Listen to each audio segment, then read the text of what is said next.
présidence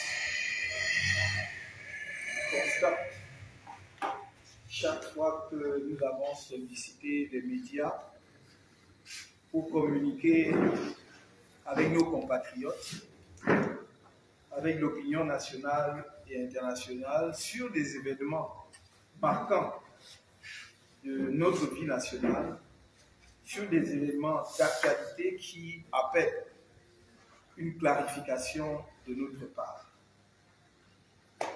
Ce qui s'est passé à Douala ces 3 derniers jours méritait, me semble-t-il, que les médias aient notre version des faits ou, en tous les cas, notre récit des événements. C'est peut-être le motif de la conférence de presse de cet après-midi.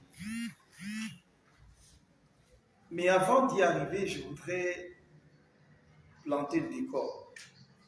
Et après avoir fait le récit des événements de Douala, j'essaierai de tracer quelques perspectives. Donc, mon propos sera articulé autour de 3 points.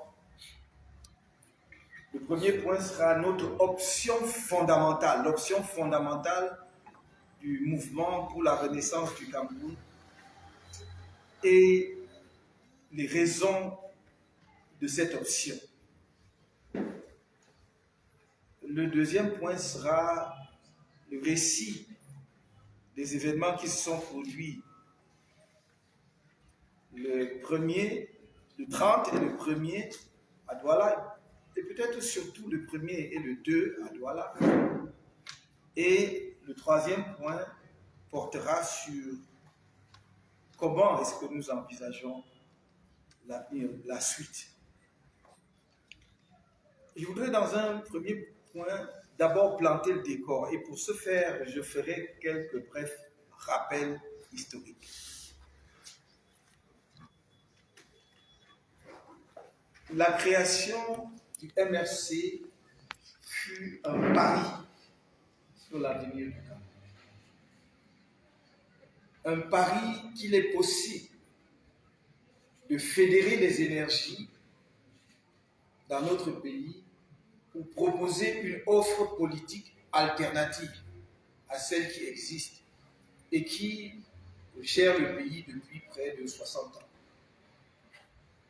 Un pari surtout que l'on peut réussir l'alternance ou la transition, peu importe la terminologie, dans un pays sans passer par la case de la violence, de la guerre. C'était notre pari, ça demeure notre pari.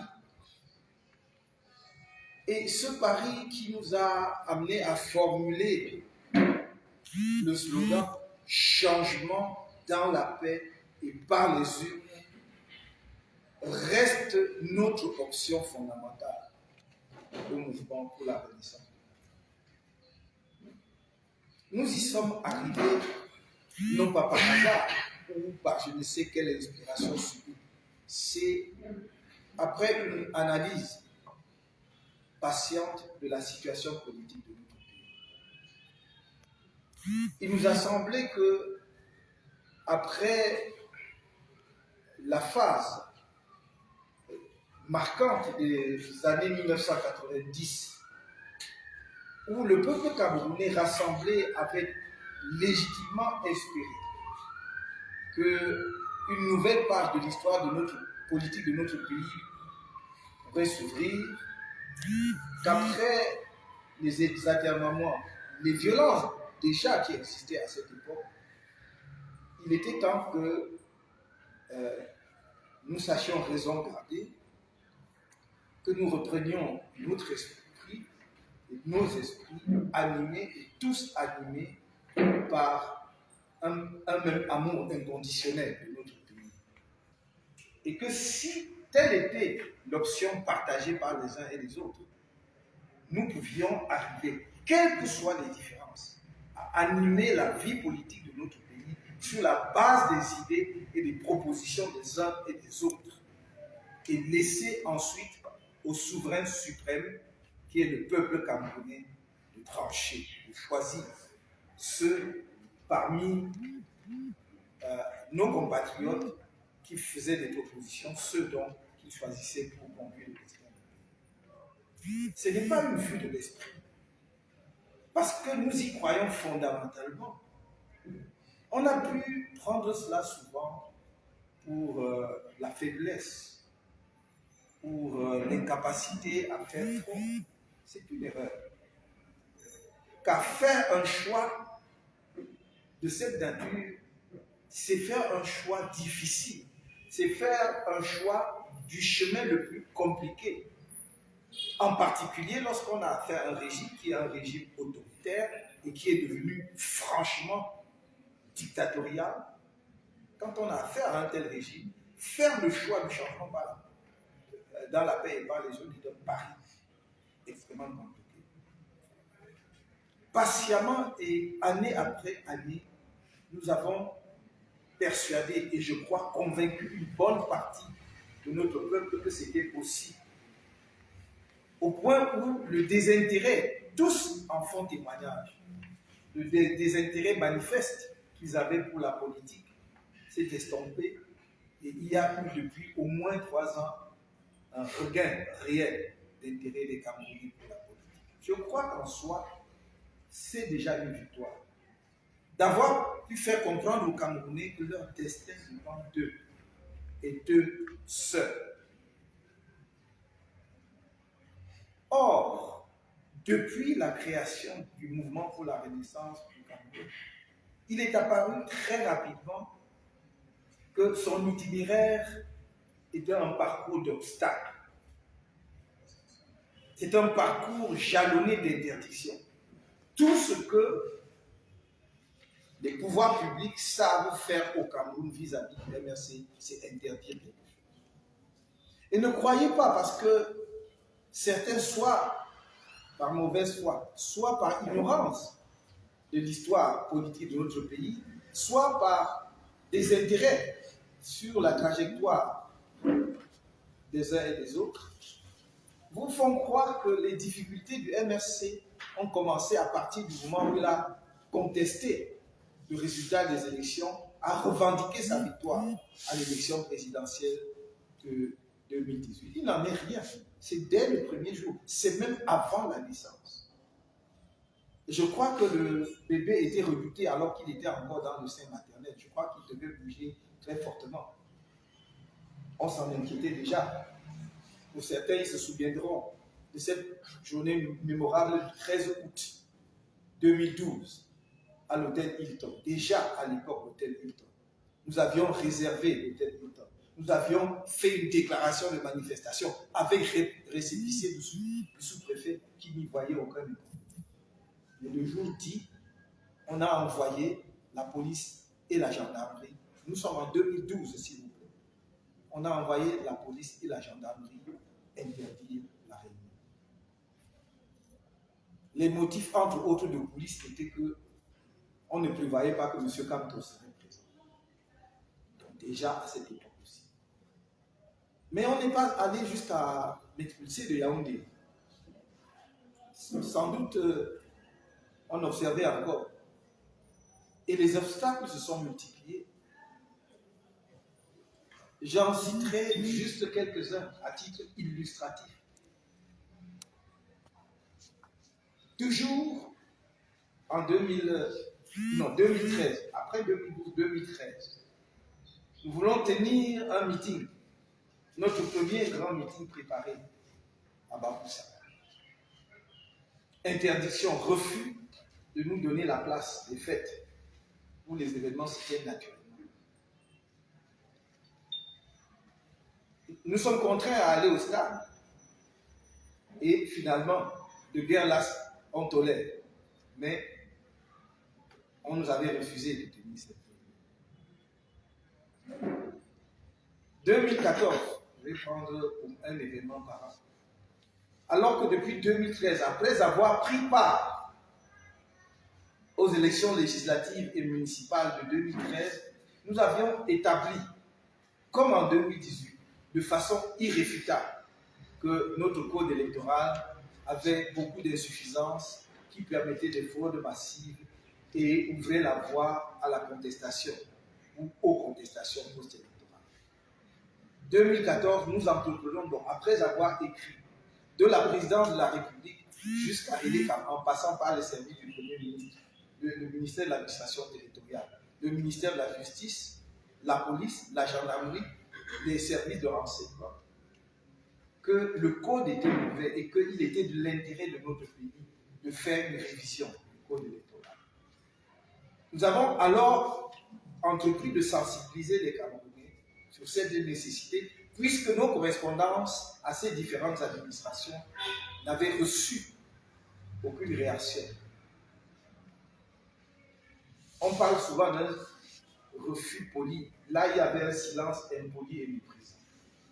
Nous avons donc entrepris d'imprimer des fiches de sensibilisation des Camerounais et certains de nos camarades, dont notre secrétaire général adjoint qui est ici présent, M. Roger Justin Noir, dont le professeur Foguet, dont M. Thierry Okala, et je ne sais plus qui, vont devant l'Assemblée nationale avec l'intention de sensibiliser les députés, de donner des flyers aux députés pour dire le code est mauvais, faites quelque chose. Nous avons déposé des propositions. C'est vous, le Parlement. Ils ont été brutalisés et le professeur Foguet s'en est sorti avec la jambe brisée. Il est resté plusieurs mois sous le plâtre. Nous sommes en 2014. Il ne faut pas que l'on vous fasse croire que c'est tout cela, toutes ces difficultés sont récentes. Moi-même, je me suis rendu à Douala alors, dans le même objectif, le même but de sensibiliser les populations. On nous a chassés pour chasser d'un marché à l'autre. Et nous sommes rentrés. 2016 ou 2017, si je me trompe, je vous saute d'autres événements. Et nous prévoyons un meeting que nous préparons depuis plusieurs mois à Berthoud. Nous faisons une déclaration auprès de l'autorité compétente qui nous dit tout de go, je vous refuse la place des fêtes parce que c'est la place du RDBC.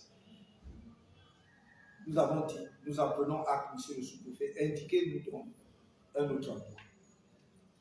Il nous a indiqué le stade et nous avons dit merci, on ira au stade. Mais à peu de temps avant l'événement, je crois une semaine avant, il nous dit non, le stade sera occupé pendant la période. On va organiser des épreuves physiques pour les examens des élèves. Nous avons dit, mais si c'est le cas, il n'y a pas de problème. Les examens des élèves sont une priorité. Nous attendrons qu'ils terminent leurs examens et nous ferons notre meeting après. Nous avons laissé passer cette semaine et nous sommes repartis voir le même sous-préfet et qui nous a dit « Ah non, il n'y aura pas de meeting à l'Est, vous savez vraiment le contexte. » Non. Dans le même temps, le RDPC tenait ses réunions. Nous sommes allés voir le préfet et nous sommes remontés jusqu'au gouverneur. Et notre cas n'a pas prospéré. Nous sommes revenus à Yaoundé.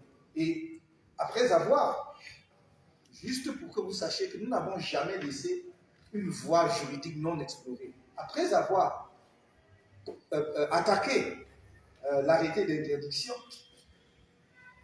devant les juridictions compétentes, le juge nous a demandé, qui faisait le dilatoire, nous a demandé enfin d'apporter un dernier papier. Ça, nous étions, je crois, le jeudi, donc 2 jours avant le meeting qui devait se tenir le samedi. Un de nos camarades, en voulant absolument porter le papier, parce que nous voulions absolument être dans la légalité, a fait un accident à Ayos. Je suis allé, toutes affaires cessantes, à Ayos. Il était comme la plupart des autres malades de cet hôpital. construit depuis la période coloniale et qui est une référence parce qu'il a formé aussi des générations d'infirmiers dans notre pays. Ils étaient dans le noir. Il n'y avait pas de lumière. C'est à la lumière de la torche de nos téléphones qu'on l'a cherché, on l'a retrouvé, abandonné dans une salle. Dans ces conditions, je ne pouvais pas le laisser là. Je l'ai donc pris à bord de mon véhicule et on est venu à l'hôpital central. Malgré tout, il est mort. Il faut que vous mesuriez ce qui se passe dans notre pays.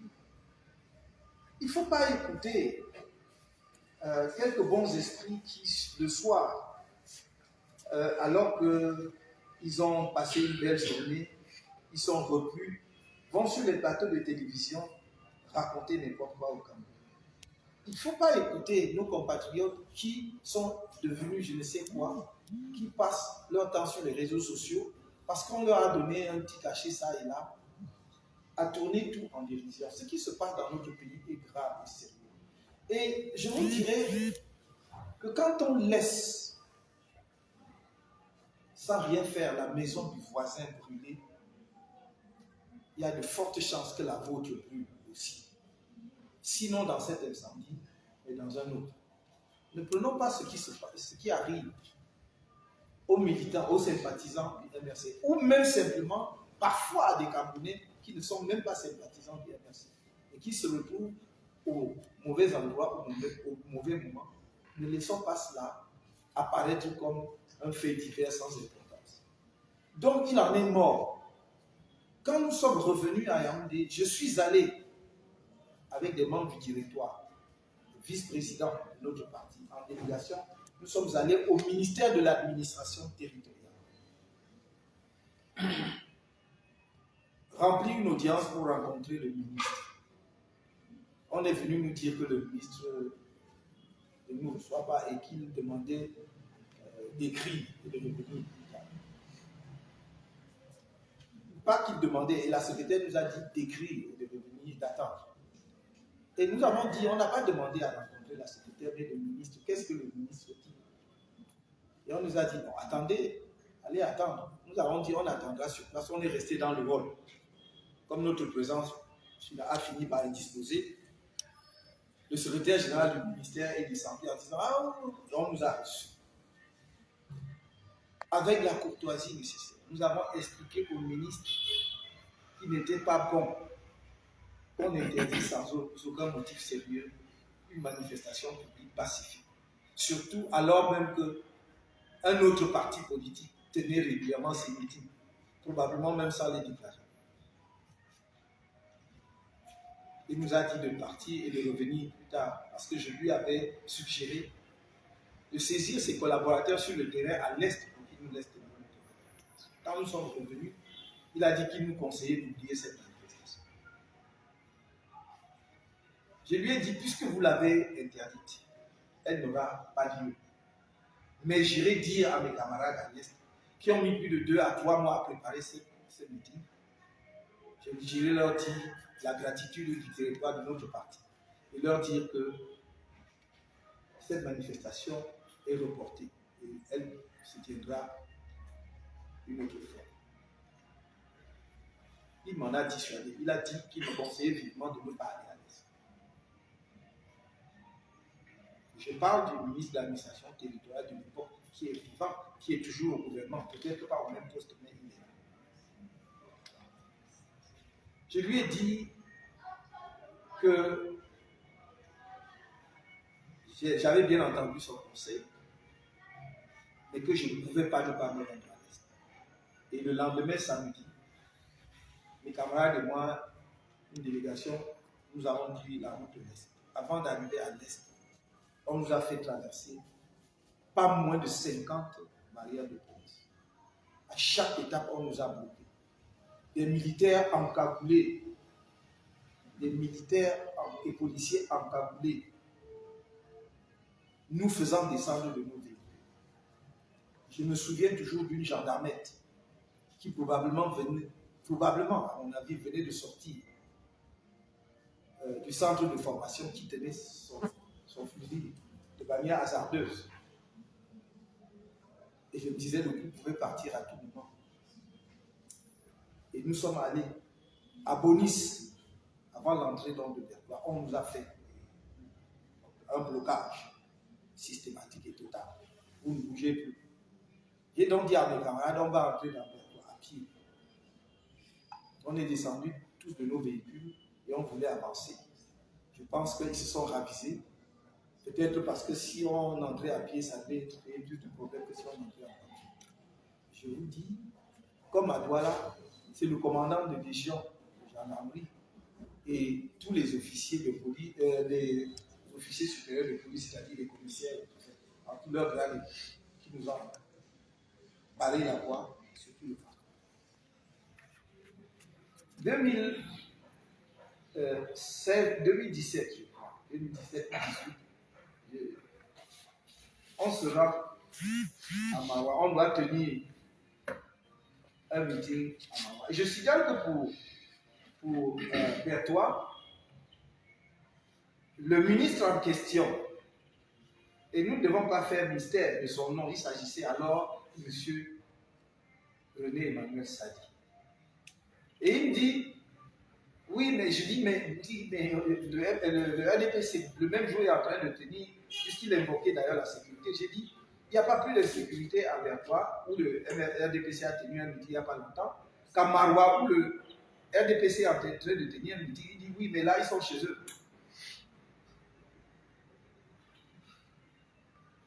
Je n'étais pas chez moi à Bertois. C'est la raison pour laquelle je ne pouvais pas tenir le meeting. Il n'y a rien qui arrive aujourd'hui par hasard. Tout est là depuis. Et j'attire votre attention depuis, et j'ai l'impression que personne ne m'écoute. Dans la déclaration que j'avais préparée pour faire à ma démission du gouvernement, je le disais déjà dedans. Le tribalisme d'État organisé, c'était dedans. Et on a bouché les oreilles à l'époque. Quand j'ai redit ça plus tard, on me fustigeait, tout le monde m'insulte. Mais ce n'est pas grave. Je fais mon travail, chacun n'a qu'à faire le sien. Je parle sur la base des faits, c'est factuel. Je n'invente rien, je n'imagine rien, je vous laisse parler. Quand donc nous allons à Maroua pour tenir un meeting, après notre passage, qui fut le succès que vous avez vu, les vidéos existent, le président de l'Assemblée nationale, pas moi, plus des ministres de la République, certains sont toujours au gouvernement, un d'eux est décédé, avec qui j'avais d'ailleurs de très bons rapports lorsque j'étais au gouvernement. Plus, parmi les plus zélés, celui qui est devenu ministre de la Santé aujourd'hui, M. Manaouda.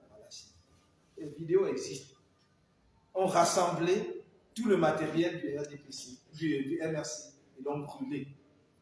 Autour d'affaires de nos t-shirts, de nos écharpes, tout, dans la ville de Maroua. Personne n'a bougé le petit doigt. Personne n'a levé le petit doigt. Tout le monde a trouvé cela normal, en pleine campagne électorale. Parce que quand on n'était pas chez lui à Maroua, qu'est-ce qu'il est venu chercher à Maroua? Qu'est-ce que vous cherchez derrière cela?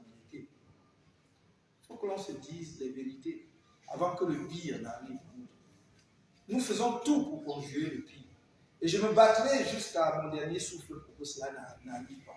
Mais s'il y a des gens déterminés au Cameroun, parce que le pire arrive, je crains que ça puisse arriver un jour. Et chacun assumera ses responsabilités. Il est de mon devoir aujourd'hui d'attirer votre opinion, votre attention là-dessus.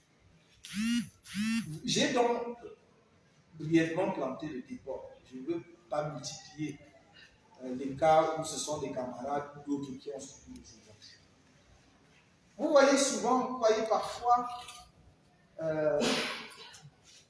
certains silences, certaines absences de certains cadres importants, de certains responsables du MRC. Et vous pouvez même croire que c'est une désaffection vis-à-vis du parti. Non. Nos militants sont traqués systématiquement. Ça ne date pas d'aujourd'hui. Aujourd'hui, ça s'est seulement amplifié. Je dis ici, avec un immense respect et l'admiration chez nombreux de nos camarades qui ont tout perdu, qui ont tout sacrifié pour la lutte que nous menons depuis bientôt 10 ans dans notre pays. La lutte pour la justice et la liberté. La lutte pour l'obligation pour ceux qui dirigent le pays de rendre compte, de bien gérer nos ressources communes, de ne pas laisser le pays sur une mauvaise pente. Nombreux parmi eux ont été torturés dans les commissariats de police, dans les brigades de gendarmerie et dans le centre de torture national qui est devenu le CEP. Ils ont été torturés. Vous connaissez les images. Donc je parle de manière factuelle. Comment ne pas rendre hommage à eux-mêmes et à leurs familles pour autant de sacrifices? Ce n'est pas Kanto qui importe. Ce sont ces Camerounais anonymes qui sacrifient tout, qui payent parfois le prix de la dislocation de leur famille, de la destruction de leur vie. Combien d'avocats du MRC ou d'avocats travaillant pour le MRC ont vu leur dossier être retiré par des clients établis? Maître Méli, Maître Si, Maître Sikati, Maître Dubici et d'autres encore, qui ont vu des clients, des dossiers qu'ils avaient été retirés parce qu'ils sont avocats du MRC. Il y a une ONG qui est quasi-ONG, quasi-institution internationale de Yaoundé, bien établie, qui a retiré son dossier à un de nos avocats. Il y a un des plus grands hôtels de la place de Yaoundé qui a retiré son dossier à un de nos avocats. Que dire des chefs d'entreprise qui ont perdu leurs entreprises? Quand on ne les a pas obligés, on n'a pas pu les contraindre à chasser des militants du MRC qu'ils employaient. Non pas parce qu'eux-mêmes étaient des militants du MRC ou des sympathisants, seulement parce qu'ils employaient des militants du MRC. Donc ce n'est pas, je ne suis pas là pour m'apitoyer sur mon sort. Croyez-moi, j'assume tout ce que j'ai fait dans ma vie depuis toujours, depuis ma tendre enfance. Je n'ai jamais signé un article sous pseudonyme. Donc j'assume mes actes. Mais je suis là pour attirer votre attention et vous sensibiliser sur ces situations de Camerounais qu'on broie. Parce qu'ils ont dit quoi, mes chers compatriotes? Parce qu'ils ont dit qu'il faut qu'on arrête de faire couler inutilement le sang de nos compatriotes dans les régions du nord-ouest et du sud-ouest.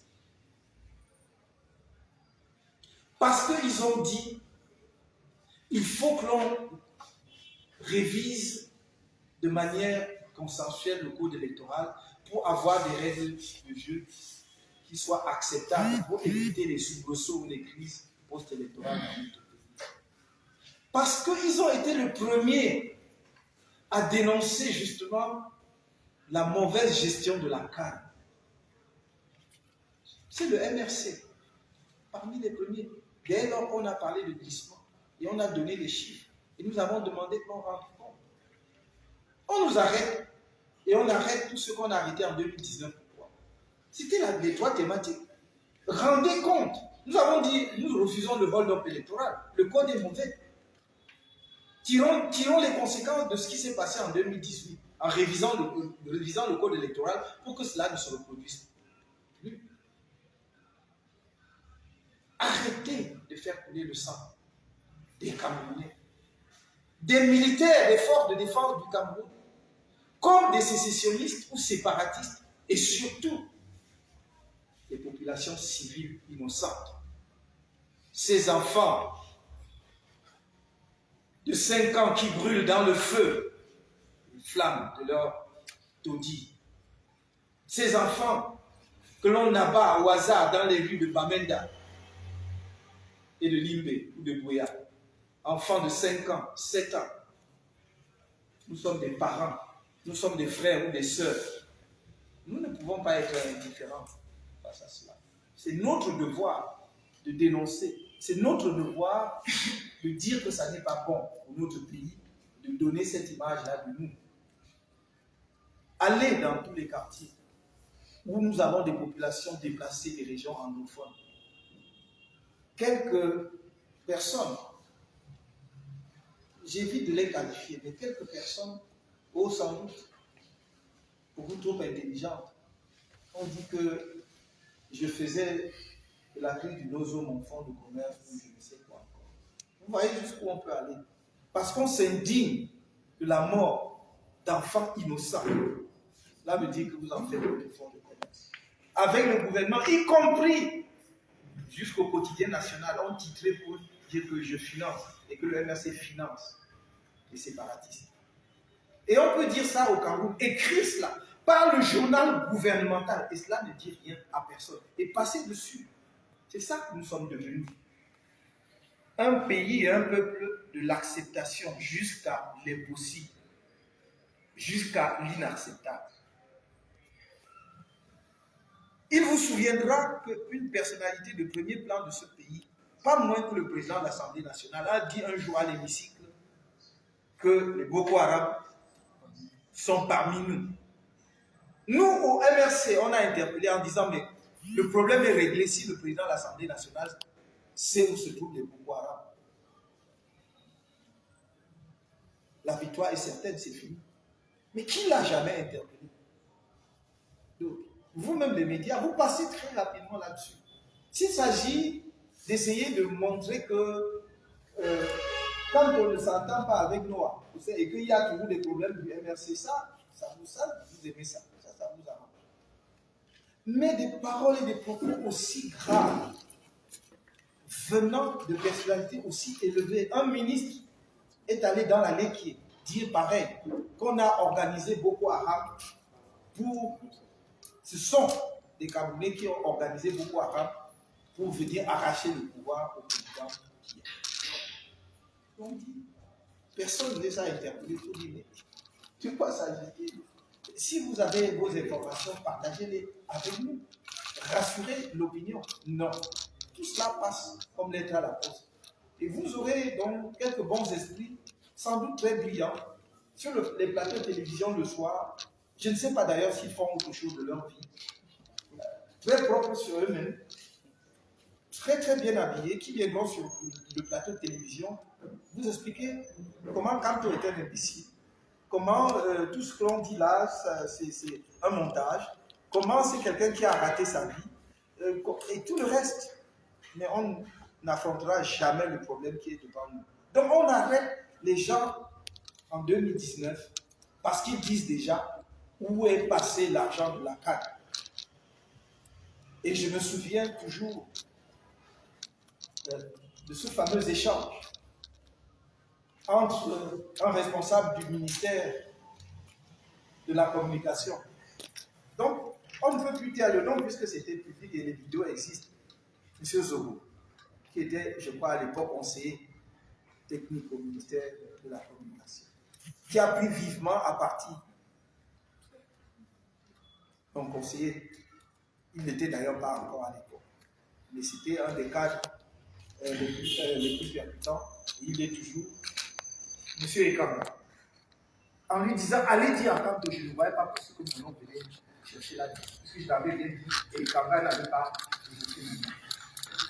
Mais ils avaient réussi à dire et à faire croire à certains Camerounais à l'époque que c'est le MRC qui fait campagne pour qu'on enlève l'organisation de la CAN au Cameroun.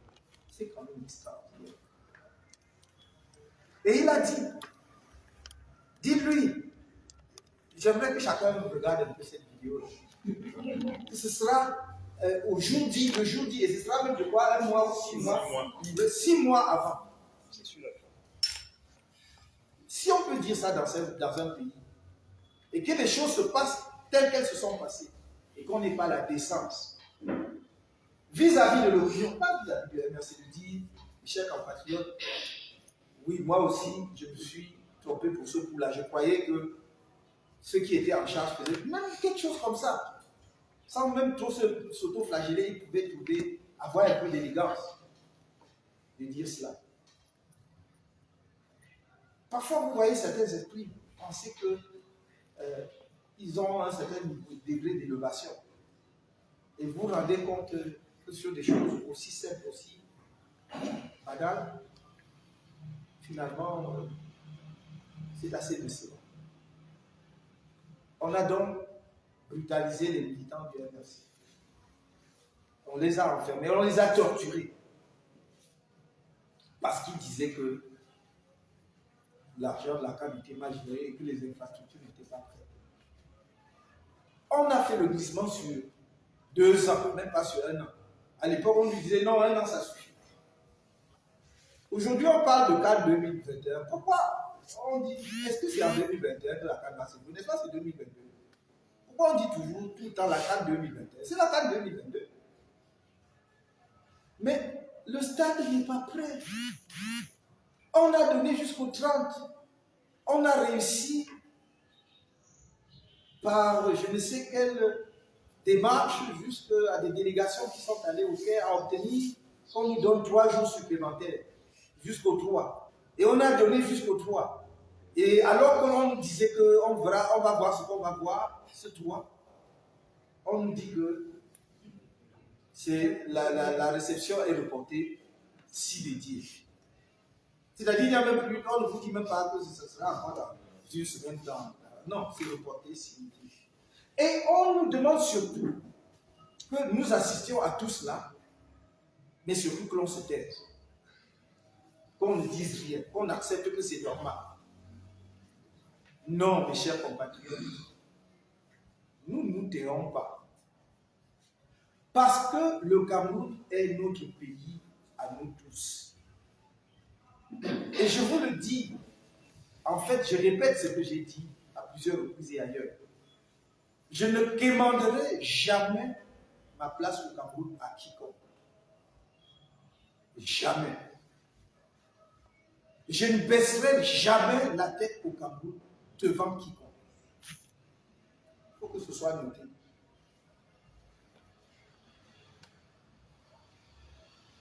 Je ne quémanderai jamais ma liberté à quiconque. Je vous l'ai dit. Et j'espère que c'est entendu par ceux qui nous suivent. Si on a refusé de s'exiler, et peut-être que certains compatriotes qui sont arrivés croient qu'ils peuvent nous pousser à l'exil alors que nous avions le choix et des offres mirobolantes. Nous sommes revenus pour apporter d'autres modestes contributions dans ce pays. Et que cela plaise ou pas, nous resterons ici jusqu'à notre dernier souffle.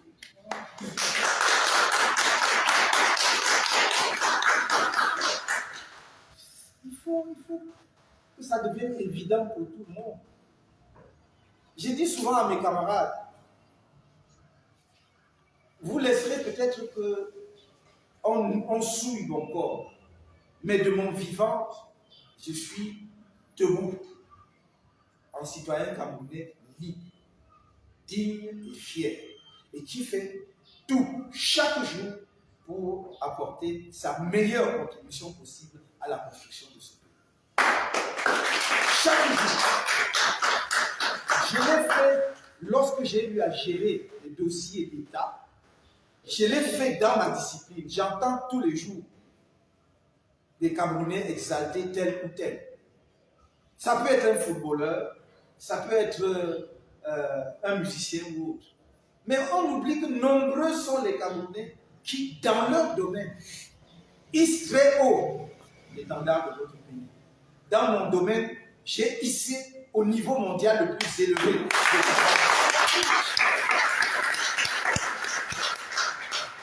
Oh mon Dieu, comme je sais que ça t'éteindra beaucoup. Président élu. Mais je n'en ai plus. Je le fais pour mon pays. Quand j'ai à faire quelque chose pour le Cameroun, je le fais sans calcul, sans attendre une contrepartie. Ceux que ça déplaît, c'est leur problème. Nous avons atteint un niveau où une génération de dirigeants, de nouveaux dirigeants, est arrivée aux affaires dans notre pays. En disant cela, je ne voudrais pas dédouaner M. Paul Biya de sa responsabilité particulière parce que officiellement, c'est lui le président en fonction. Et on ne peut pas dire qu'il est fatigué et il ne suit plus. Parce que personne ne l'a obligé à continuer à dire qu'il veut être président. Donc, même si une génération des Camerounais méconnaissable et sans doute inexpérimentés dans la gestion d'un État sont arrivés aux affaires et prospèrent comme ils prospèrent, ce n'est pas sa faute. Ce n'est pas sa faute. Et donc, il doit emporter l'entière responsabilité. Une nouvelle génération de dirigeants qui n'ont du Cameroun qu'une vision tribale et ethnique. Une nouvelle génération de Camerounais qui n'ont qu'une conception vénale de la fonction publique. C'est-à-dire, on prend tout ce qu'on peut prendre, on vole tout ce qu'on peut voler. Qu'on vous dise que des gens sont multimilliardaires dans notre pays, qu'ils peuvent offrir des églises et des cathédrales, au compte de qui? Avec quel argent? C'est une nouvelle génération qui a tout corrompu. Et tous les secteurs du pays sont touchés. Jusque les églises et les mosquées. Tout est touché. Sinon, comment pouvez-vous expliquer que des chrétiens catholiques soient allés à la messe un dimanche à la cathédrale, aller prier avec leur archevêque, qu'à la sortie, sur le parvis de la cathédrale, ils aient sorti quelques pancartes pour demander, dire non à la guerre dans le Nozo, non au hold-up électoral, non à la corruption et au détournement des fonds publics. Et que le prélat n'a rien trouvé d'autre à faire que d'estimer qu'on avait souillé sa cathédrale. Et a appelé la police que l'on vienne ramasser ces énergumènes. Des chrétiens qui sortent de la prière avec vous. Monseigneur, qu'est-ce qu'on dit dans le renvoi? Dans le renvoi, pour ceux qui connaissent la terminologie de la liturgie, le renvoi, c'est le mot final pour aller dans la paix du Christ. Aller dans la paix du Christ. Et vous allez livrer ceux à qui vous avez dit de partir dans la paix du Christ, qui ne barraient pas la circulation, qui ne géraient personne. Ils étaient dans l'enceinte de la cathédrale. Donc il n'y avait aucun risque qu'ils créent un trouble à l'ordre public en dehors de l'enceinte. Dois-je vous rappeler, Monseigneur, que l'Église est le lieu ultime où l'on se réfugie lorsque l'on est traqué? C'est le lieu ultime où nos enfants qui prennent le risque de passer par le Sahara et la mer, lorsqu'ils arrivent sans papier, se réfugient et sont protégés parce que les enseignements nous disent que vous êtes là pour être aux côtés des plus faibles. Quel que soit ce qu'ils ont fait, vous devez les protéger et ensuite voir ce que l'on peut faire. Quitte à ce qu'ils soient sanctionnés, mais vous devez d'abord les protéger. Donc, c'est toute l'Église, je vais dire tous les secteurs de la société. Je ne vais pas citer, parce que je ne suis pas là pour faire de l'équilibrisme, pour dire que comme j'ai dit une chose concernant les chrétiens, il faut que j'en dise une autre concernant les musulmans. Je vais juste vous donner ça à titre illustratif. Regardez dans toutes les confessions. Et ne croyez pas, parce que là je parle des catholiques, que les protestants, et surtout les églises de réveil, je sais d'ailleurs pas ce qu'elles réveillent, ce qu'elles font. Puisque vous avez vu vous-même une vidéo où un individu qui se dit pasteur. C'est ça l'Église? C'est ce que vous enseignez à vos ouailles, mon pasteur, mon révérend? Notre société est malade. Le problème est profond. Vous ne pouvez pas fermer les yeux, boucher les oreilles et aller tranquillement à l'église le dimanche dans ce contexte et dire que vous êtes chrétien, vous n'êtes rien, vous êtes à ce moment-là un mécréant. Si vous cautionnez cela, vous êtes un mécréant. Notre société est malade et il est temps que nous ouvrions nos yeux. Vous ne pouvez pas dire aujourd'hui que c'est anormal faire des lives, des directs pour critiquer le fait que l'on ne puisse pas réceptionner le stade olympique aujourd'hui. Alors que vous disiez hier qu'il était normal que l'on enferme, que l'on brutalise, que l'on torture les militants de MRC qui dénonçaient cela. Nous nous moquons de qui? Quel pays sommes-nous devenus? C'est dans ce contexte, voilà le décor donc, et tout ce qui amène aux événements finalement. Voilà, parce que tout cela s'enchaîne. Ce sera le deuxième point de mon propos.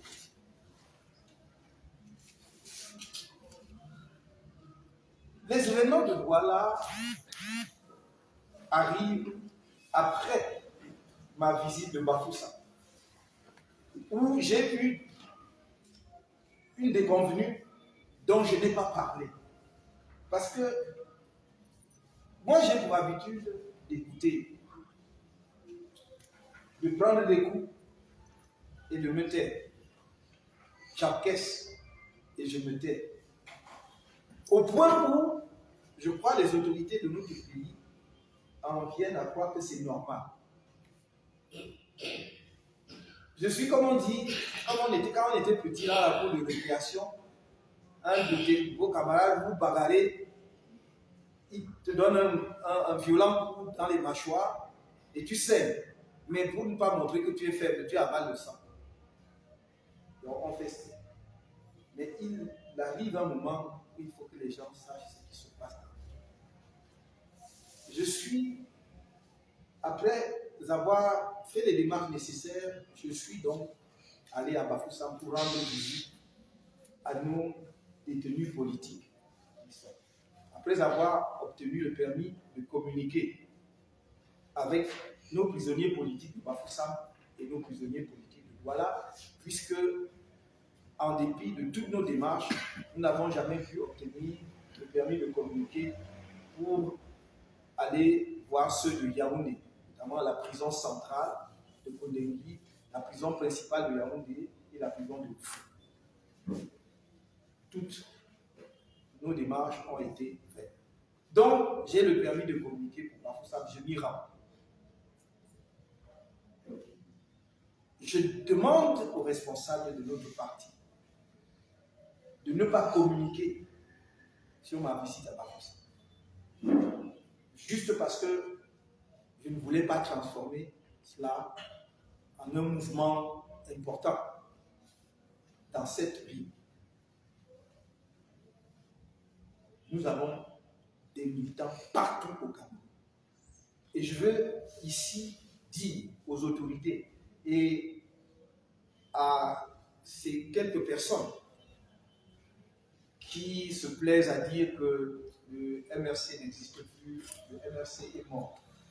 Je les mets au défi, je dis bien au défi, dans n'importe laquelle des 10 régions du Cameroun, qui nous donne la possibilité de tenir un meeting sans agression, sans violence, au sud, à Egolva, à l'est, à Bertoua, et je ne sais plus où. Parce que je parle du sud exprès ici, parce qu'il y a quelques élites du sud qui veulent faire croire à je ne sais qui d'ailleurs que c'est un pays à part, et que le MRC n'y est pas, que c'est le socle de la litique de je ne sais qui. Le sud, comme l'est, comme l'ouest, comme le nord, comme l'extrême nord, sont le Cameroun. Et j'ai mis ça à l'aise. Le jour où il n'y aura pas de violence dans une de ces régions, ou dans une des localités de cette région, vous verrez comment les populations vont m'accueillir. Vous verrez comment le MRC est présent et vivant.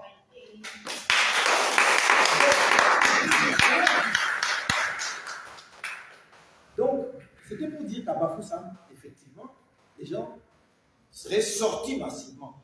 Vous avez vu quand ils ont su que j'allais aller à Gouache,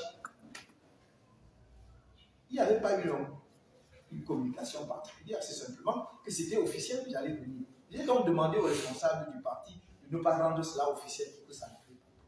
Vous voyez jusqu'où j'anticipe. J'en suis même maintenant à vouloir adopter un comportement qui fait plaisir au gouvernement. Vous voyez ça? Donc, j'y vais avec des responsables du parti, quelques responsables du parti. On va à la prison, on fait les formalités, tout se passe bien. Avec le régisseur, dans la courtoisie, avec les gardiens de prison, tout se passe bien. Et on sort. Mais nous ne pouvons pas discuter et échanger avec nos prisonniers libérés dans la cour de prison. On nous dit non, ce n'est pas possible. Nous allons au siège du parti, qui est 6 au carrefour de l'auberge à l'étage. J'échange donc avec nos camarades et je finis, la réunion est terminée. Au moment où je sors pour descendre prendre mon véhicule et rentrer sur Yaoundé, je vois que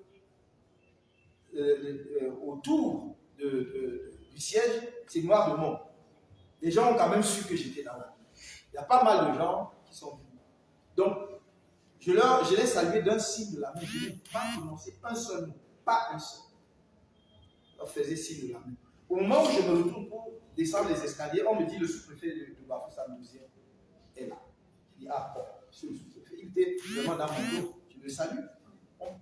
On peut rentrer? Je dis, bien sûr, on rentre. Que me dit le sous-préfet? Il me dit, oui, mais vous n'êtes pas... Vous êtes sur mes terres, dans mon territoire de commandement. Je dis, je le sais que trop bien. Puisque je suis né ici. C'est mon village. Bafoussam deuxième. Qui est là, un moi. Et il me dit, oui, probablement, je ne sais pas, peut-être aurais-je dû lui rendre une visite de courtoisie, mais je n'ai pas pensé pour le coup que c'était nécessaire. Généralement, quand je vais pour tenir un meeting, je rends toujours une visite de courtoisie à l'autorité administrative. Mais là, comme j'étais allé voir les militants, je pensais que je pouvais faire discrètement une partie. Donc, mais ça ne s'est pas arrêté. Il me dit, bon, mais vous n'êtes pas venu ici pour un meeting. Je dis, bien évidemment, je n'en tiens pas un. Il dit, oui, mais tous ces gens qui sont en bas. Je dis, mais d'abord, monsieur le sous-préfet, vous êtes arrivé quand j'étais en train de partir. Et lui-même dit, oui, vous n'avez pas parlé. Parce que je lui dis, mais j'étais en train de saluer ici. Lui-même dit, vous n'avez pas parlé. Et ça, c'est devant témoin. Je n'étais pas seul, on était au moins 3 ou 4. Il y avait d'ailleurs, je crois, le responsable de la sécurité de la gendarmerie, le commandant de brigade, qui devait être là en civil. Parce que quelquefois, il faut qu'on les connaît pas, on les connaît, qu'il soit même en civil. Et donc, il peut témoigner. Et il me dit, oui, mais vraiment, il ne faut pas qu'il y ait du bruit, il faut partir. Vous m'avez trouvé justement en train de partir. Il me dit, oui, mais il ne faut pas qu'il y ait du bruit, personne ne doit vous accompagner, je ne veux pas de compter. Il dit, voilà, monsieur le sous-préfet, est-ce que vous réalisez ce que vous me demandez? Je lui dis, mais ce que vous me demandez, ce n'est rien moins que de dire désormais aux Camerounais que lorsqu'ils me voient, ils doivent fuir. C'est ça. Et je lui dis, et c'est impossible. Je lui dis, c'est impossible. Il me dit, oui, vous pouvez sortir, mais je ne veux pas de cortège de rien. J'ai dit, là, c'est impossible. Si les gens ont décidé d'eux-mêmes, je n'ai demandé à personne de faire un cortège pour m'accompagner jusqu'à la sortie de la ville. Le cortège aura lieu. Je n'ai demandé à personne de faire un cortège derrière moi. Je demanderai à personne de ne pas faire un cortège derrière moi. Vous voyez ce que le sous-préfet me dit. Et il me dit, oui, partez. J'ai été très poli. Je le dis ici parce qu'il va suivre. Je lui ai à aucun moment manqué de respect. Mais je voudrais seulement lui dire, en respectant sa mission, il ne faut plus que cela arrive. Il ne faut plus que cela arrive. Parce que, vous voyez, venir au siège de mon parti, de dire partez, c'est comme si quelqu'un venait chez vous, il vous dit sortez. C'était discourtois de sa part. Alors que je n'avais été que poli avec lui. Mais il ne faudrait pas qu'il s'y essaie. Ni lui, ni quiconque. En plus, il vient dans mon village, dans mon quartier de licence. Parce qu'il a des gendarmes, des policiers, je ne sais pas sur quoi il compte.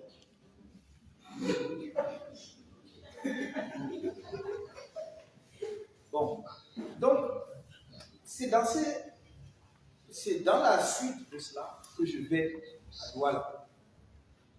Je programme ma visite à nos détenus politiques à Douala le 30 novembre. Et comme j'avais fait une cérémonie de dédicace de mes dernières publications, donc 3 recueils de poésie, mon ouvrage de traité du droit constitutionnel et institutions politiques du Cameroun et la réédition de mon ouvrage L'urgence de la pensée, beaucoup de personnes, beaucoup de nos compatriotes demandaient où ils pouvaient trouver ces ouvrages et souhaitaient justement qu'il y ait également une cérémonie de dédicace à Douala. Ce qui ne pouvait que me faire grand plaisir parce qu'on écrit pour être lu, on n'écrit pas pour soi-même. La cérémonie de dédicace à Yaoundé s'était déroulée sans heure à la librairie Peuple Noir, que l'immense Mongo Betty a eu l'intelligence et la sagesse de nous léguer, qui est l'un des rares espaces culturels dans notre capitale. Sans heure. Bien que, d'après les informations que j'ai eues après, le lendemain, des policiers, dont un commissaire de police, sont venus danser. Le gérant de la librairie et le personnel en disant il semble que vous avez organisé cérémonie de dédicace ici hier, est-ce que vous avez l'autorisation? Vous voyez donc un événement qui se passe. Mes livres sont vendus dans cette librairie-là. La librairie est le lieu par excellence pour dédicacer les ouvrages. Ça se passe en heure. Mais le jour d'après, on vient demander quoi, l'explication de ci, de cela. Donc, au fond, le problème au Cameroun, ce n'est pas l'ordre public. Parce que j'aurais compris qu'il y ait eu des remous et des manifestations et qu'ils disent, oui, mais vous avez d'ailleurs fait ça, c'était en vertu de quoi? Est-ce que vous avez déclaré? Non. Tout s'est passé sans heure et sans aucun problème. Et on vient. Donc, ce n'est pas l'ordre public que l'on maintient. C'est un système répressif. Nous sommes dans l'ordre répressif. Et personne ne doit bouger, personne ne doit tousser, personne ne doit se faire. Je vais donc à Douala.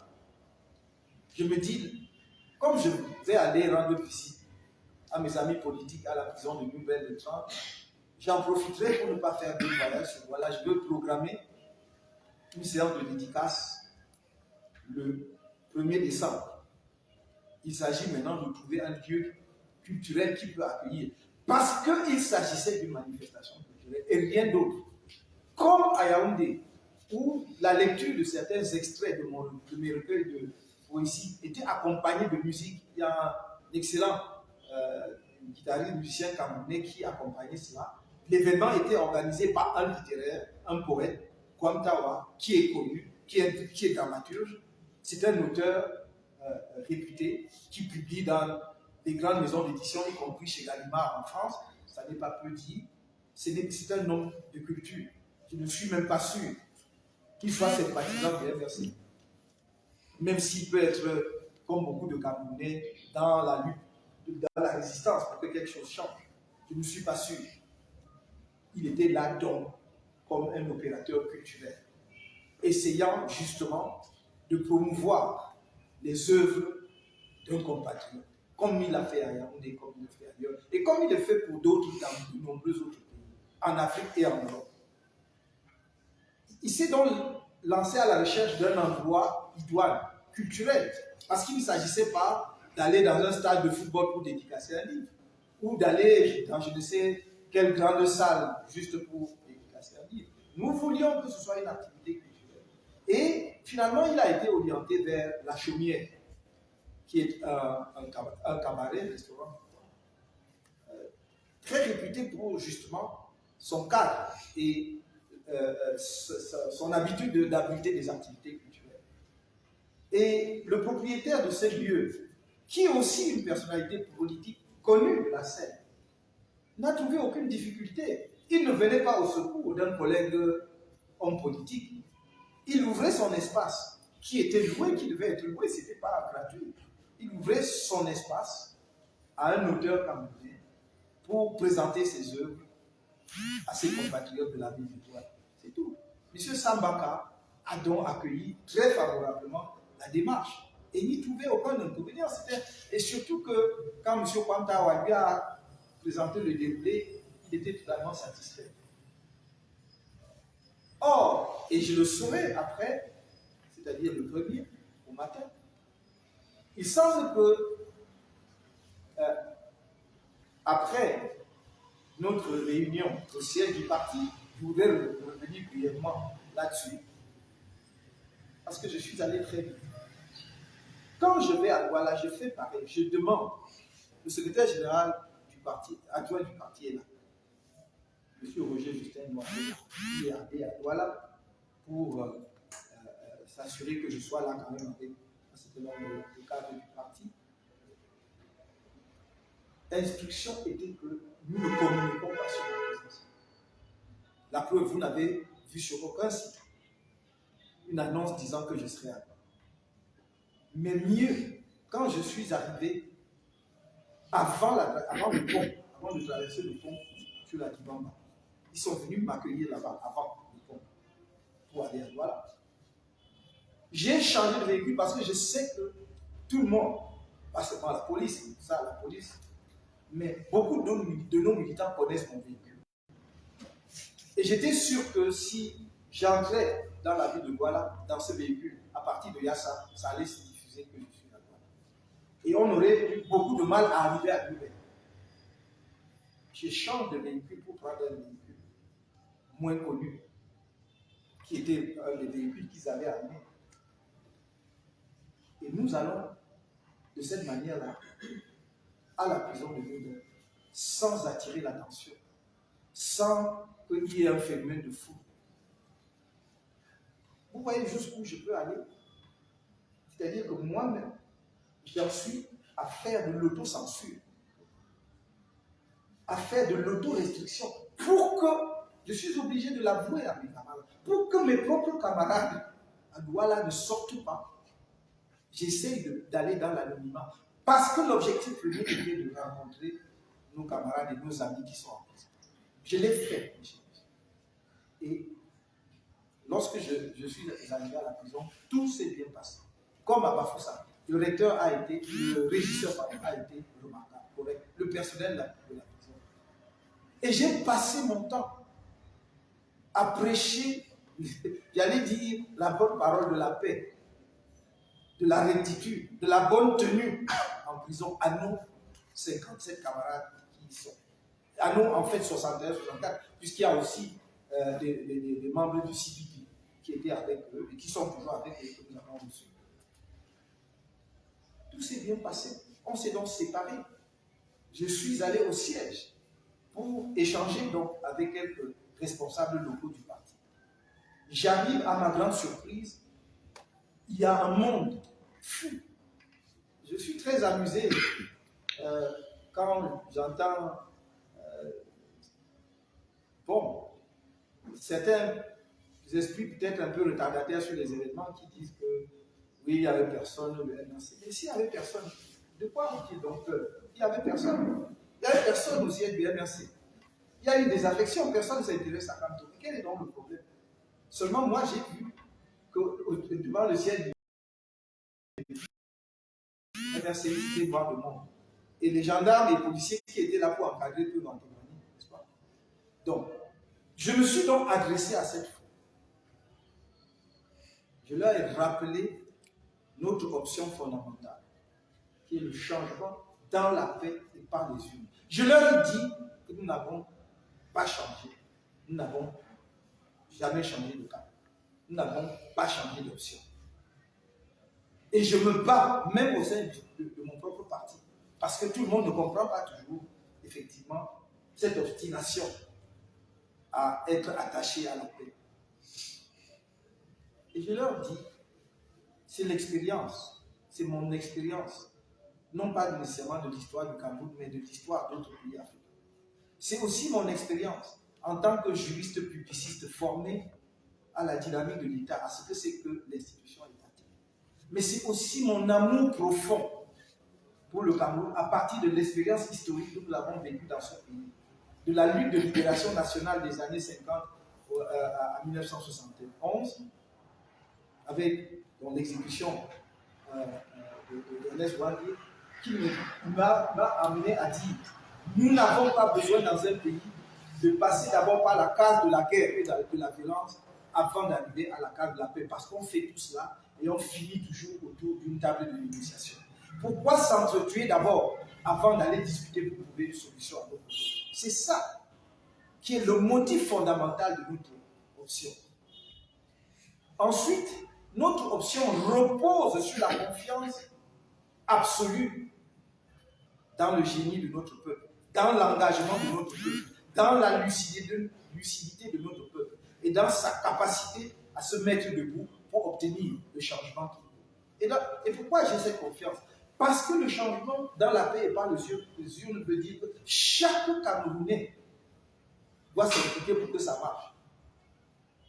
N'attendez pas un messie. N'attendez pas quelqu'un qui va venir de je ne sais où. Et pendant que vous dormez tranquillement dans la nuit, ou que vous buviez la énième bière, vous allez vous lever le matin et tout est parfait parce que, comme par miracle, il a obtenu le changement. Non. Le changement dans la paix veut dire que chacun de nous utilise les ressources disponibles, qui sont quoi? S'inscrire sur la liste électorale, avoir sa carte et aller voter le jour du vote. Et j'avais ajouté en 2018, j'ajoute toujours aujourd'hui, et défendre le vote en cas de nécessité. Le défendre en cas de nécessité. C'est ça un peu plus mûr. Pour moi, c'est ça un peu plus mûr. C'est ça, c'est de cette manière-là qu'il obtient sa libération. J'ai toujours été radicalement opposé à toute intervention militaire au Cameroun. N'en déplaise à ceux qui, à bout d'arguments, ne sachant quoi faire, disent que je fais appel à la communauté internationale pour qu'ils interviennent au Cameroun. Je vous dirai tout à l'heure ce que je pense de la communauté internationale et ce qu'en fait, on est en droit d'attendre d'être. Je n'ai jamais voulu d'intervention militaire, jamais. Jamais je serais favorable à une intervention militaire dans mon pays. Les Camerounais doivent montrer leur capacité à arracher le changement dont ils ont besoin. Si d'autres viennent vous donner ce changement, ce n'est pas votre changement, c'est le leur. Parce qu'ils vont mettre leur agenda en place. Cela doit être clair pour tout le monde. Mais ils font semblant de ne pas m'entendre. Ceux qui paieront du côté du RDPC. Et qui vont être les premiers à dire que quand on est un agent de la communauté internationale, c'est moi qui suis aux affaires. C'est moi qui signe tous les contrats, qui signe avec eux. Ils ont bradé le pays. Le jour où vous aurez connaissance des contrats qui ont été signés au Cameroun entre les 5 et 10 dernières années, vous n'en croirez pas vos yeux. Je ne dirais pas que vous serez révolté parce que vous me donnez parfois l'impression que vous êtes un peuple incapable de révolte, incapable d'indignation collective. Où est passée notre indignation collective? Pas une indignation sélective en disant ça concerne tel, ce n'est pas mon problème. Notre indignation collective pour dire que ce qui se passe au Nozo est inacceptable. La manière dont on gère les ressources publiques pour une canne qui aurait dû être organisée depuis 2019 et nous n'arrivons pas à l'organiser en 2021-2022 n'est pas normal, ce n'est pas acceptable. Ça n'est pas être contre un individu ou contre une ethnie, c'est être digne Camerounais pour dire nous avons subi assez d'humiliation comme cela. C'est tout. Donc, quand je finis, au cours de mon propos, je rappelle notre option fondamentale, changement dans la paix et par les urnes. Mais je me souviens que ces enfants, ces jeunes et moins jeunes sont détenus depuis plus de 14 mois pour rien. Pour rien. j'ai dit, je souhaite que nos amis politiques, nos prisonniers politiques soient libérés d'ici la fin de l'année, afin qu'ils puissent passer les fêtes d'année en famille. D'ailleurs, toujours ceux qui manipulent, à quelle fin je l'ignore, sur les réseaux sociaux ont tout de suite dit, quand on a dit que, a annoncé que les prisonniers politiques seront libérés avant la fin de l'année. La vidéo que j'ai, dans laquelle j'ai dit ça existe. Mon propos est clair. Je souhaite, j'émets le vœu ardent qu'ils soient libérés avant la fin de l'année, avant la fête de fin d'année pour passer ces fêtes en famille. Mais j'ai ajouté, ne continuez pas la provocation. Quand nous disons que notre option fondamentale, c'est changement dans la paix et par les yeux,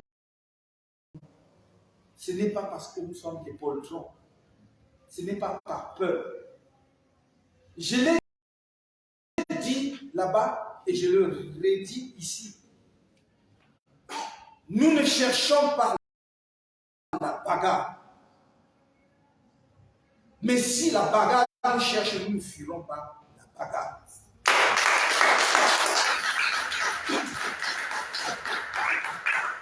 Donc, je l'ai redit ici. J'ai dit à nos militants, à nos sympathisants et à tous les Camerounais de la ville de Douala, je le dis ici à tous nos militaires, à tous nos sympathisants et à tous les Camerounais de bonne volonté qui veulent que notre pays présente un autre visage. Que nous ne chercherons pas la bagarre. Mais si la bagarre nous cherche, nous ne fuirons pas la bagarre. Et donc, à chacun de comprendre et de savoir que si la bagarre nous est imposée, nous la ferons. Nous la ferons. C'est ce que j'ai dit à Douala. Et apparemment, c'est peut-être ça qui aurait amené que il y ait des réunions de sécurité où on décide qu'on interdit la séance de dédicace. Alors, on a avancé toutes sortes d'arguments en disant qu'il y avait un terrain vague à côté et qu'il y avait un agenda caché. Je voulais transformer la dédicace en un meeting. Excusez-moi, je suis à court de meeting. Je suis défiant de meeting. Pour faire quoi? Il faut de temps en temps qu'ils réfléchissent pour trouver des arguments moins ridicules quand même. Je vais essayer de me faufiler pour tenir un meeting, alors que moi-même je viens de tout faire pour que mes militants ne sortent pas pour m'accompagner à la prison de Lubel. Je viens de tout faire pour qu'ils n'envahissent pas les rues de Douala derrière moi. Et je vais essayer de tenir sur le glissement un meeting. Je voudrais dire à ces responsables de la sécurité de la ville de Douala qu'ils disent la vérité à leur hiérarchie. Parce que s'ils ont trouvé ça comme moyen de soutirer l'argent pour faire croire qu'il y avait une crise, une menace grave à Douala, pour se mettre en mission, pour qu'on leur donne de l'argent, qu'ils disent la vérité. Il n'y avait aucune menace à Douala, il n'y avait aucun risque, il n'y en a pas. Qu'on laisse les Camerounais en paix.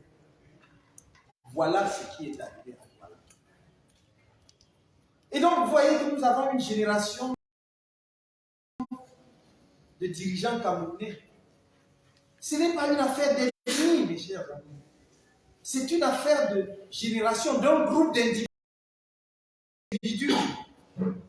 qui a fait même passe sur notre pays et qui lui donne un visage qui n'est pas réduisant, qui ne me rend pas fier et qui ne peut pas vous rendre fier, qui ne peut rendre aucun Camerounais raisonnable fier.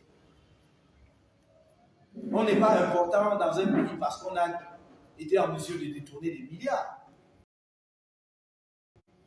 On est important dans un pays pour ce qu'on a fait pour son pays.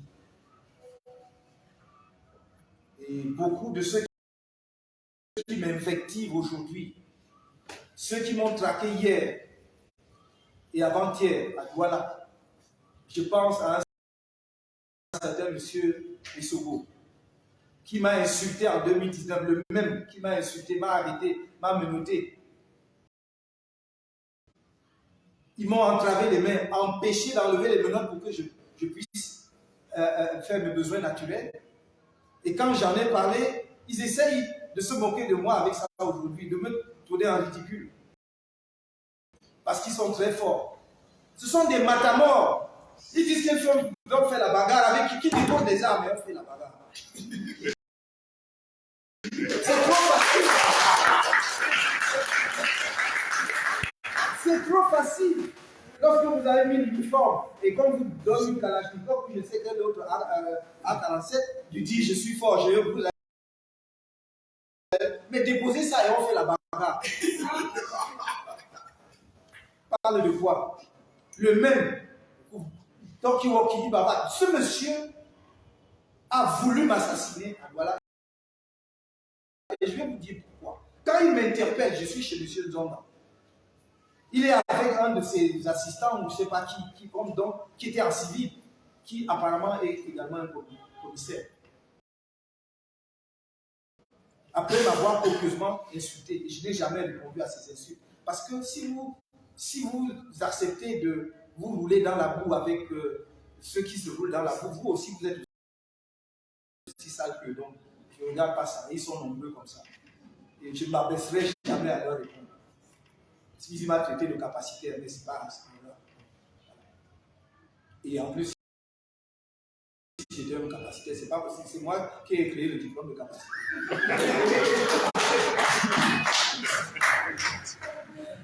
Donc, le même vient veut se pavaner. Et je me souviens à l'époque, il rendait compte à son excellence. Oui, excellence, excellence. C'est le même qui est à Douala. Pourquoi? Parce qu'il a fait une prouesse extraordinaire en arrêtant le plus gros terroriste de l'histoire du Cameroun. Et ça lui a permis d'obtenir, puisqu'il allait à la retraite, ça a permis qu'on proroge sa durée d'activité. Ça lui a permis d'obtenir 2 ou 3 ans encore. Et je crois que les 3 ans sont en train de finir, il s'est souvenu que j'étais encore.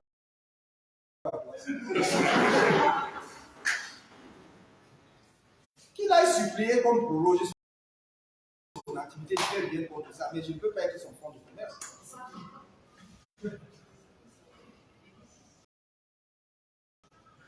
Donc ils sont nombreux comme ça.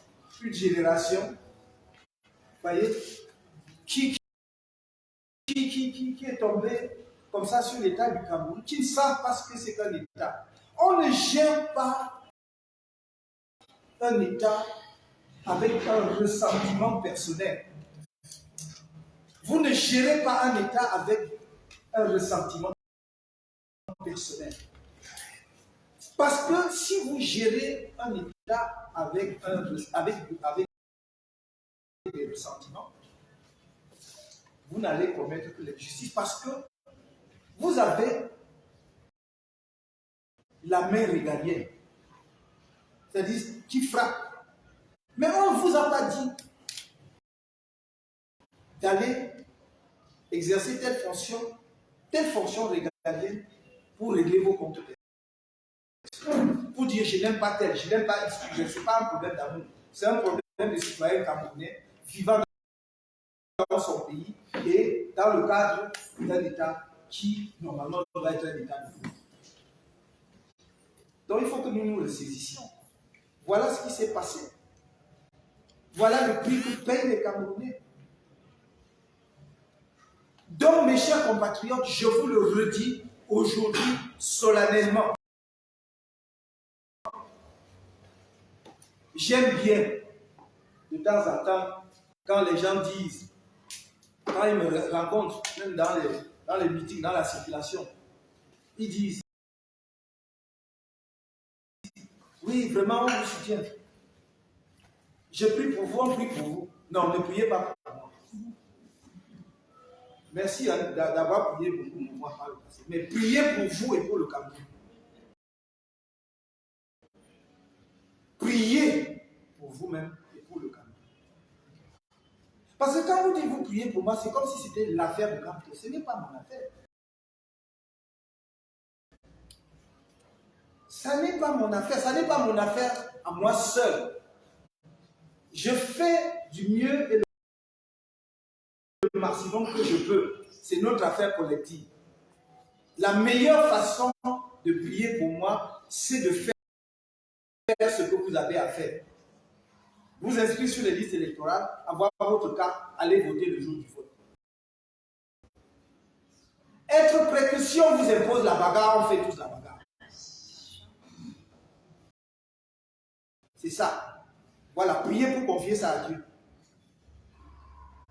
Au lieu d'aller prier pour chercher le feu, pour lancer sur moi, non, priez pour confier ça. Donc ce que je voudrais dire ici, c'est que je voudrais solennellement dire aux Camerounais de ne compter que sur eux-mêmes. Je le dis de manière solennelle. Ne comptez que sur vous-même pour changer votre pays, pour le mettre sur le cap que vous voulez, pour le mettre au niveau que vous voulez. Ne comptez sur personne d'autre. Oubliez la fameuse communauté internationale. Oubliez-la. Elle a montré que vous ne pouvez pas compter sur elle. C'est depuis 2012 que j'interpelle cette communauté internationale sur les insuffisances du code électoral. Et à chaque fois, ils vont vous inviter dans les ambassades. Parce qu'on dit que vous allez... Moi, je ne vais jamais dans une ambassade si on ne m'invite pas. Ils vont vous inviter dans les ambassades pour vous dire qu'on veut savoir vos opinions sur ceci. Vous allez redire les mêmes choses, donner les mêmes documents. Pendant 10 ans. Ils vont vous dire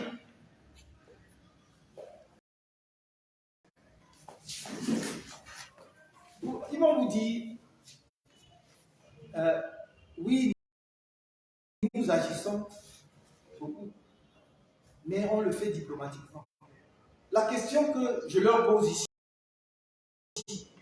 à la communauté internationale, à l'Union africaine, à l'Union européenne, à l'Organisation des Nations Unies, je ne parle même pas des autres. On pourrait y ajouter la francophonie, le Commonwealth. Dites-moi quel résultat, quel commencement de résultat vous avez eu en 10 ans. En 10 ans. Voyez-vous, mes chers amis, mes chers compatriotes, si vous n'avez pas compris que vous ne pouvez compter que sur vous-même, vous avez tort.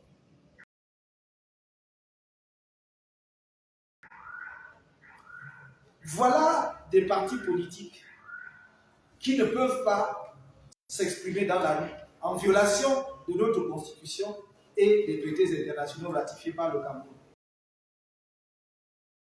Ne peut pas s'exprimer pacifiquement. Ces traités internationaux font obligation aux autres États de sanctionner un État membre qui viole le traité. Donc, ce n'est pas une demande que nous devions formuler. La communauté internationale devrait agir naturellement, automatiquement. Donc, cela veut dire que c'est maintenant la communauté internationale qui viole les traités, ou en tout cas ne respecte pas ses engagements internationaux. Nous avons parlé du code électoral. Le Parlement de l'Union européenne a voté une résolution à l'unanimité en 2019, demandant la révision, la réforme consensuelle du code électoral camerounais avant toutes nouvelles élections. Et la crise du Nozo s'est classée. On a tenu depuis lors des élections au Cameroun. Nous nous sommes levés pour qu'on puisse faire cette réforme avant les élections. avant les régionales. On a broyé nos amis. 122 sont encore en prison, sans compter ceux qui sont condamnés et qui sont poursuivis. Cette communauté internationale a-t-elle dit quelque chose? Avez-vous jamais vu un seul communiqué là-dessus, dénonçant, en disant que ce n'est pas normal? J'ai été séquestré chez moi-même pendant 3 mois. Avez-vous vu un communiqué, une déclaration de la communauté internationale? On m'a expulsé de Douala. Avez-vous vu, entendu quelque chose de la communauté internationale? Ce n'est pas la peine de vous faire des illusions. Ça viendra de nous ou ça ne viendra pas. Et sachez que chaque membre de la communauté internationale présent au Cameroun est là pour ses intérêts et non pas pour les Camerounais. Vous ne les intéressez pas. Permettez-moi de vous le dire. Ce n'est pas parce qu'on finance 2 ou 3 ONG, d'ailleurs pour leur propre agenda. Ce n'est pas parce qu'on va dire oui, mais on fait le PAM, le programme alimentaire mondial, il va y avoir la famine dans les scènes. Non, non. Parce que le Cameroun n'a pas besoin de ça. Est-ce que nous sommes un pays qui doit être affronté à la famine, confronté à la famine? Pourquoi a-t-on besoin du PAM au Cameroun? Et je ne cite que le PAM, mais je peux citer tous les autres. Donc la communauté internationale, je le dis aujourd'hui solennellement, n'est pas au Cameroun pour le Cameroun. Et c'est pour cela que je n'ai jamais demandé une intervention militaire au Cameroun. Je voulais seulement que la communauté internationale respecte ses propres engagements internationaux. Le chapitre, quand on parle des Nations Unies, les gens ne voient que la résolution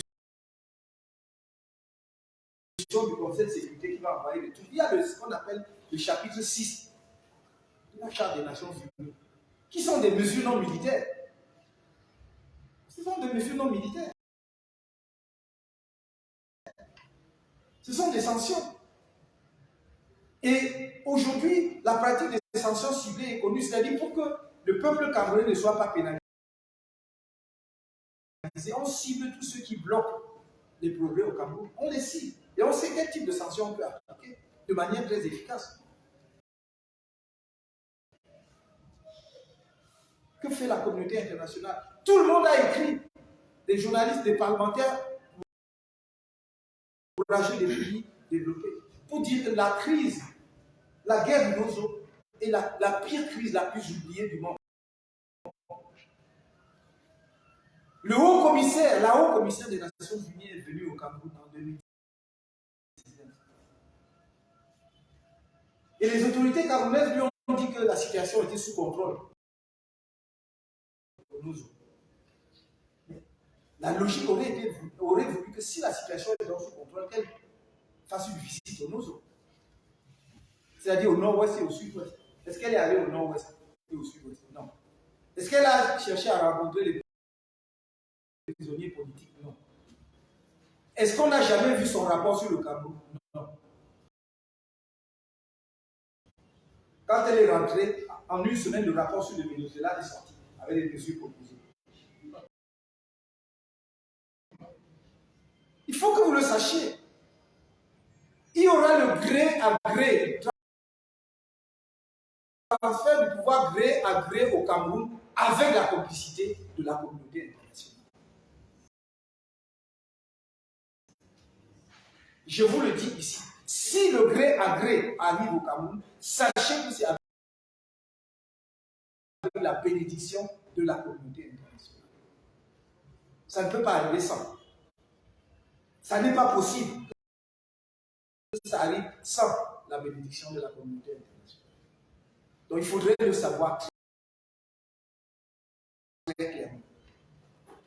Si le peuple camerounais, dont je connais le patriotisme et le nationalisme, est porté à la direction des affaires du pays, les Camerounais qui veulent voir diriger le pays.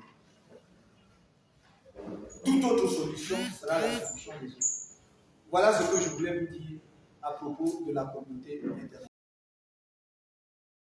Ce n'est pas la peine de passer votre temps à regarder, comme il y a une fameuse pièce de théâtre en attendant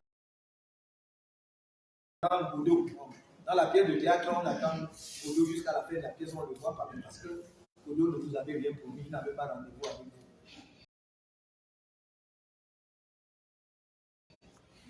La communauté internationale a bien promis au Cameroun et n'a aucun rendez-vous avec vous.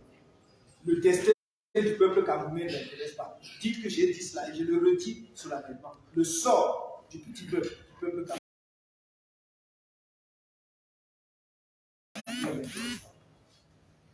Chaque pays, quelques pays occidentaux qui voulaient faire quelque chose ont compris. Ils disent maintenant notre adversaire résolu, nos adversaires, ce sont les Chinois et les Russes. Et les Chinois ne sont pas regardants sur les droits de l'homme. Pourquoi voulez-vous que nous soyons regardants sur les droits de l'homme? Pendant ce temps, les Chinois et les Russes signent tous les contrats. C'est ce qu'ils disent. Mais c'est eux-mêmes qui ont mis ceux qui sont là. C'est eux-mêmes, ceux-là même qui signent avec les Chinois et avec eux-mêmes. C'est pour le partage du pays. Voilà la vérité. Donc le Camerounais doit compter sur lui-même pour l'avenir de son pays. À partir de là, je voudrais vous dire et me dire ceci.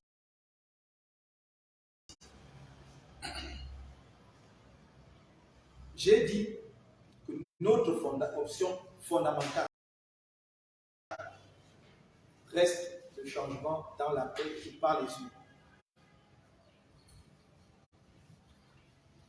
Mais j'ai l'impression que l'on a pris cela pour de la faiblesse. On agit de chiffon rouge pour faire croire au monde entier que nous faisons les résurrections. Parce qu'ils savent que nous tenons un discours pacifiste.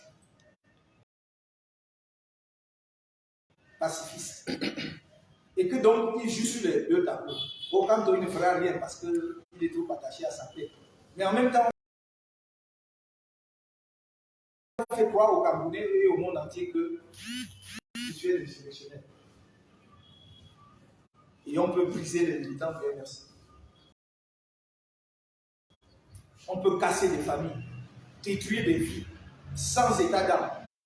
Je voudrais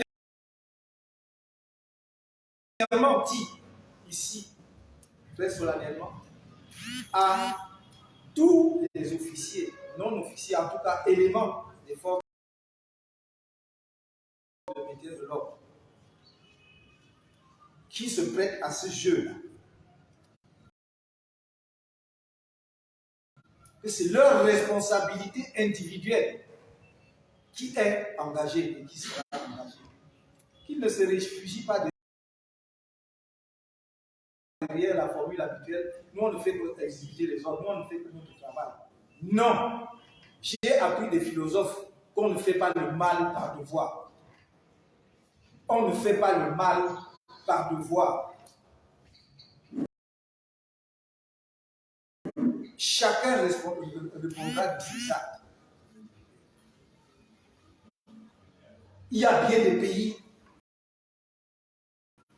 où les militaires ont refusé de tirer sur leurs compatriotes. Dans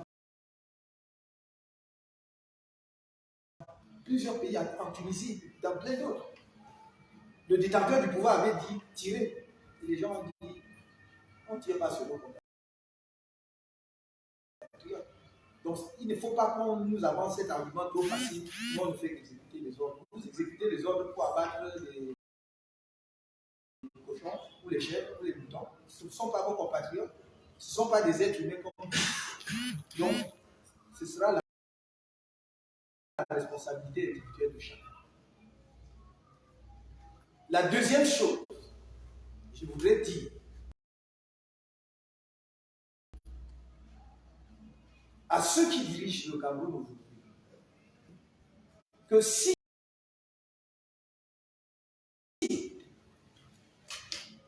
le front de l'extrême nord, la guerre contre Boko Haram, ne leur suffit pas.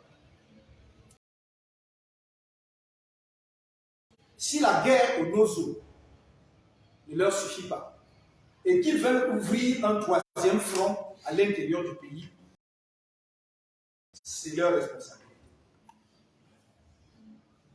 C'est leur responsabilité. Parce que ça a commencé comme ça, dans le Nozo. Les gens sont sortis les mains nues. Ensuite, ils tendaient l'arme de paix. Et on leur enfonçait les côtes. Ils ont tendu l'arme de paix et on les a violés. Ils ont tendu l'arme de paix, on les a torturés. Ils ont tendu l'arme de paix et on a tiré sur eux. Parce que ceux qui encouragent la guerre dans le Nozo doivent être assez honnêtes pour retracer l'histoire. C'est comme ça que ça s'est passé. Quand on a tiré sur les gens pour la première fois à Kumba et à Bamenda, personne ne portait même une machette ou une arme contondante.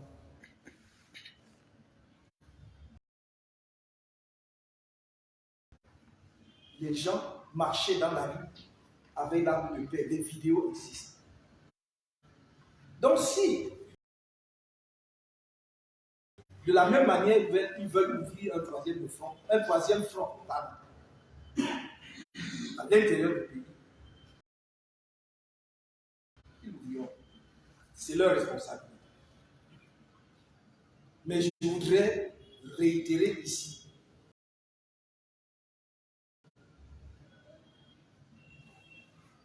que je formule le vœu ardent que les prisonniers politiques, et je souhaite vraiment tous les prisonniers politiques,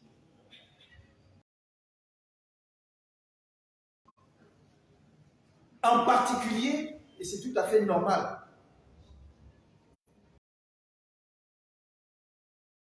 en particulier les prisonniers politiques du MRC, du Mouvement pour la Renaissance du Cameroun, soient libérés en sorte de passer les fêtes de fin d'année en famille. Ils n'ont rien fait qui justifie qu'ils continuent d'être en détention.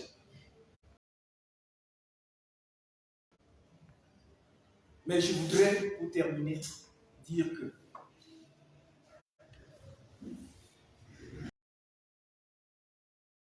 ceux qui aiment salir l'image du Cameroun et l'imputent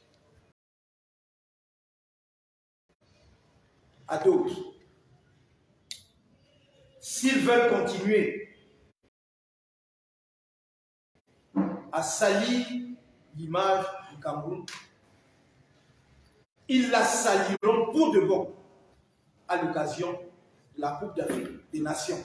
Si nos camarades ne sont pas libérés avant la Coupe, ils saliront pour de bon l'image du Cameroun. Je vous remercie.